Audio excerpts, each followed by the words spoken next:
మీలో మీరు జీవము గలవారు కారు. నా శరీరము తిని నా రక్తము త్రాగువాడే నిత్య జీవము గల. నా శరీరము తిని నా రక్తము త్రాగువాడే నిత్య జీవము గల. వాడికే పరలోక రాజ్యం.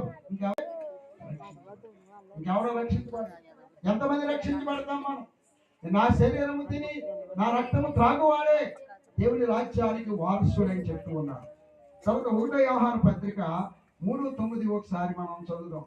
ఎందుకంటే మనము దేవుని మూలముగా పుట్టిన వారము. మనుషుల మూలంగా పుట్టిన వారిలో పాప బీజం ఉంటుంది. దేవుని మూలంగా పుట్టిన వారిలో పాప బీజం ఎంత మాత్రమని కూడా ఉండదు. చదువుదాం. దేవుని మూలముగా పుట్టిన వారిలో ఆయన బీజము నిలుచును. ఆయన బీజం అంటే ఆయన యొక్క స్వరూపము, ఆయన యొక్క స్వభావము, ఆయన యొక్క భయము, ఆయన యొక్క భక్తి, యథార్థత, నీతి ఇవన్నీ ఉంటాయి దేవుని మూలంగా పుట్టిన వారు. దేవుని మూలంగా పుట్టిన వారిలో ఆయన బీజం నిల్చును కనుక వాడు పాపము చేయగలడు. ఎందుచేత ఆయన పోలికలో మనం ఉన్నాం కాబట్టి మనము పాపము చేయలేము. అందులో 2వ అధ్యాయము 29వ వచనం చదువుదాం. ఆయన నీతిమంతుడని ఎరిగి ఉన్నవాడు నీతిని జరిగించు ప్రతివాడు ఆయన మూలముగా పుట్టు. ఇక్కడ అన్నాడు నీతిని జరిగించు ప్రతివాడు ఆయన మూలముగా పుట్టు. ఎవరైతే నీతిని జరిగిస్తారో, ఎవరైతే యథార్థముగా ఉంటారో, ఎవరైతే ఆయన బీజాన్ని కలిగి ఉంటారో, ఎవరైతే ఆయన సత్య మార్గంలో నడుస్తారో ఆయన బీజంలో నిలిచిన వారు. నువ్వు అప్పుడప్పుడు ఆరాధనకు వచ్చి ఎప్పుడో మరి నేను క్రైస్తవుని అనుకుంటే కుదరదు.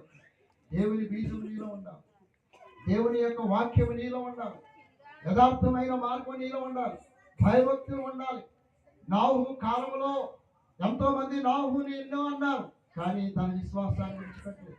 100 సంవత్సరాలు కట్టాడు. 100 సంవత్సరాలు తన కుటుంబాన్ని కాపాడుకున్నాడు. తన విశ్వాసాన్ని విడిచిపెట్టలేదు.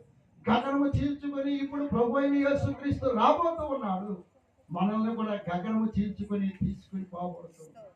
ఆయన ఆదాము అవ్వలకి మొదట ఇచ్చినటువంటి స్థానాన్ని ఈనాడు మనకి ఇవ్వడానికి ప్రభు అయిన యేసుక్రీస్తు ఈ లోకమునకు.